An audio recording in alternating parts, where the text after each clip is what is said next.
मेरे दोस्तों नमस्कार, मैं संजय पांडे। आइए हम जानते हैं कि अपनी बॉडी की इम्यूनिटी आप कैसे बढ़ाएं। ये कोई बाज़ार में बिकने वाली बूटी नहीं कि जिसे आप खा करके और अपनी इम्यूनिटी को बढ़ा सकते हैं।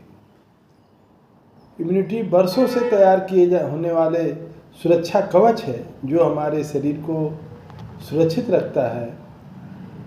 और इम्यूनिटी बढ़ाने का सही तरीका क्या है? इम्यूनिटी शब्द अधिकतर कोरोना काल के बाद लोगों का ध्यान केंद्रित हुआ कि हमारी बॉडी में इम्यूनिटी नहीं रही तो हमारे शरीर को बहुत ज़्यादा नुकसान हो सकता है। ये शब्द बहुत ही चर्चित हुआ। इसे लोग कहते हैं कि रोगों से लड़ने की क्षमता आपके अंदर होती है। यदि आपके अंदर इम्यूनिटी डेवलप है तो रोगों से लड़ने की क्षमता आपके अंदर आ जाती है।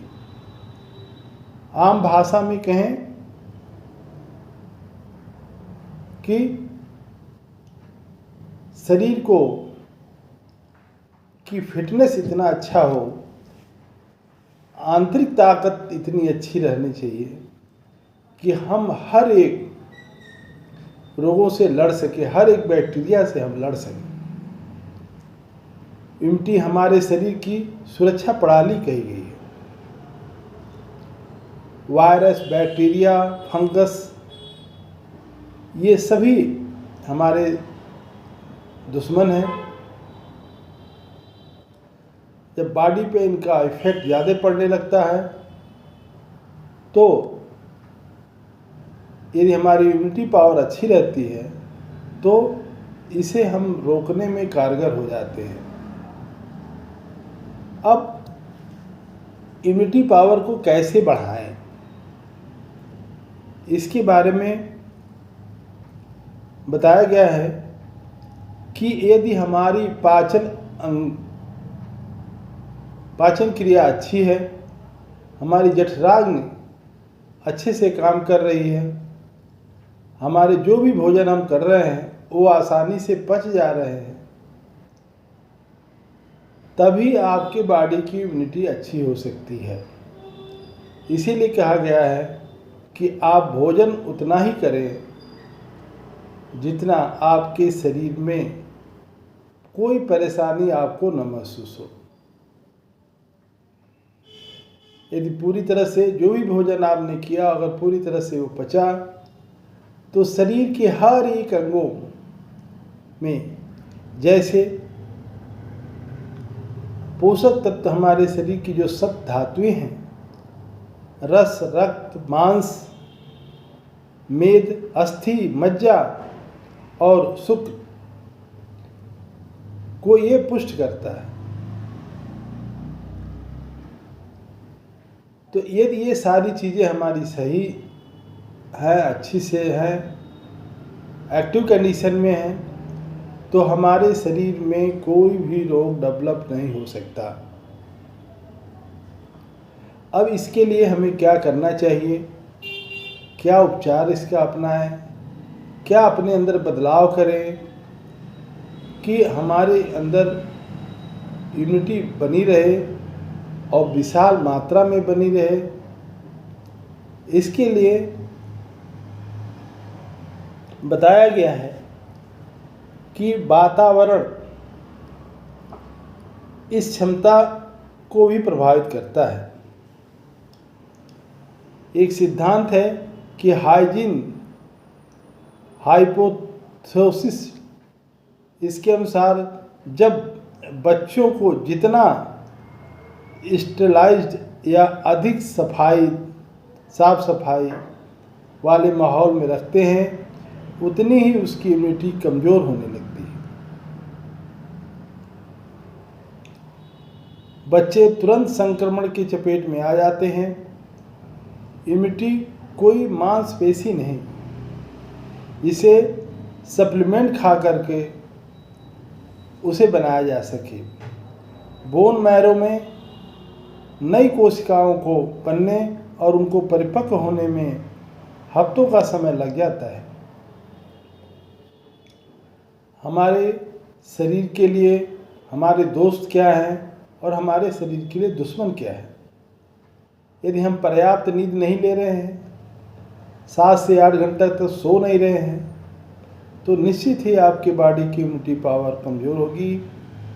और तो जब नींद नहीं आती है तो कोशिकाएं साइटोटिक्स बनाती हैं और यह शरीर की मरम्मत और रिकवरी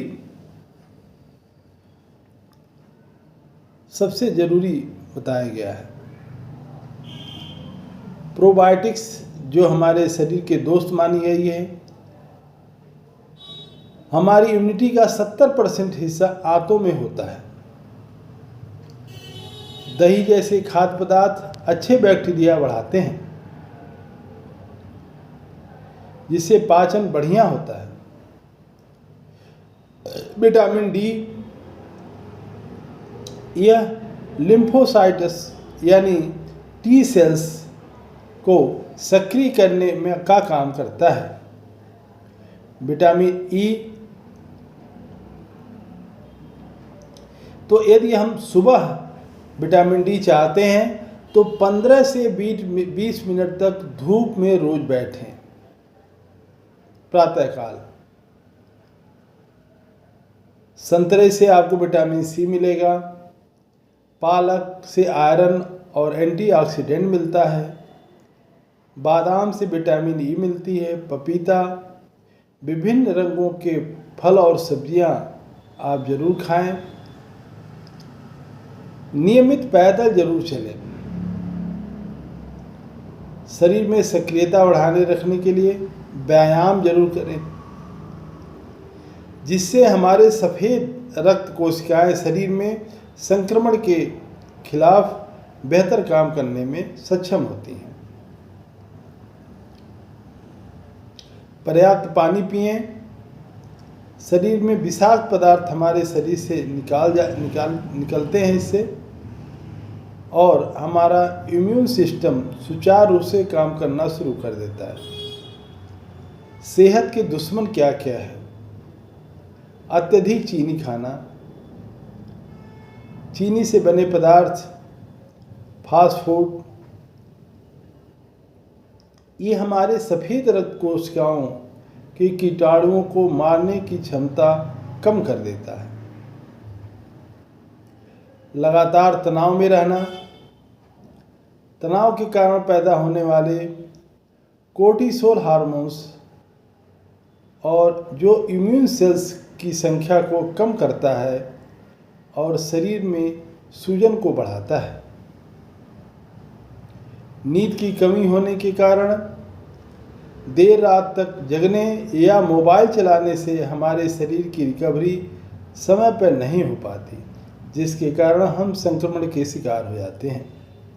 एंटीबायोटिक्स का अधिक इस्तेमाल करना, बिना सलाह लिए एंटीबायोटिक खाना ठीक नहीं है।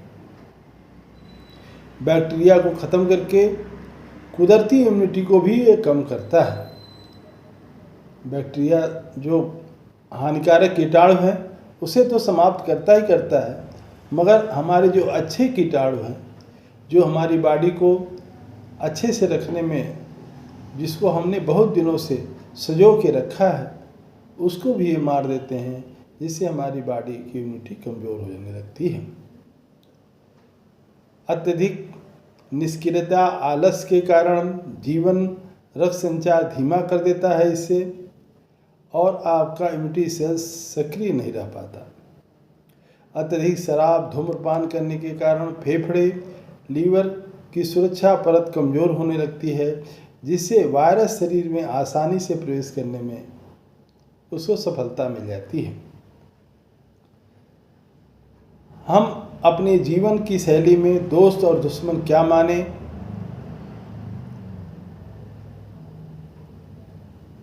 इसके लिए हम अपने जीवन को अंतःकरण से देखने का प्रयास करें कि हम अपने जीवन में कौन कौन सी गलतियां कर रहे हैं, कौन सी अच्छाइयां का कार्य कर रहे हैं, हमारा अधिक से अधिक टाइम जो है दूसरों को देखने में चला जाता है। आयुर्वेद में बताया गया है कि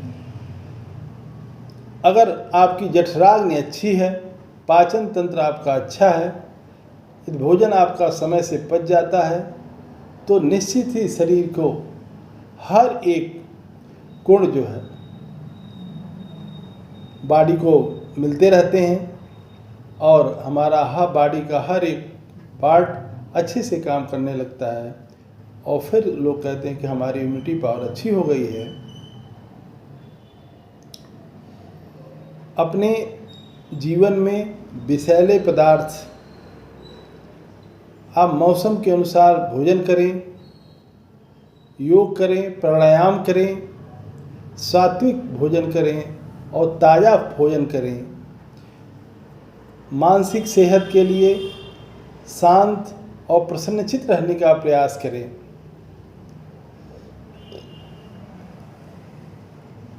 पेट को खुद,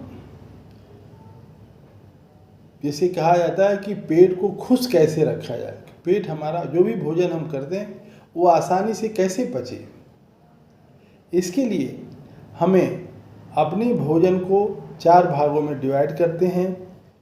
2 हिस्सा हमें भोजन करना चाहिए, जैसे रोटी दाल, रोटी चावल, सब्जियां आदि। 1 हिस्से में हमें पानी, दाल और लिक्विड पदार्थ जो भी इसे हमें खाना चाहिए। 1 हिस्से में हमें हवा या खाली रखना चाहिए कि जिससे हमारे पाचन तंत्र आसानी से काम कर सकें। तो हमारे भोजन की ये कॉम्बिनेशन होना चाहिए, इसी से हमारा जो है इम्यूनिटी पावर जो है अच्छा होगा। तो आप महसूस कर रहे होंगे कि यदि हमारा पाचन तंत्र अच्छा है तो हमारी बॉडी में इम्यूनिटी पावर अच्छा होगा।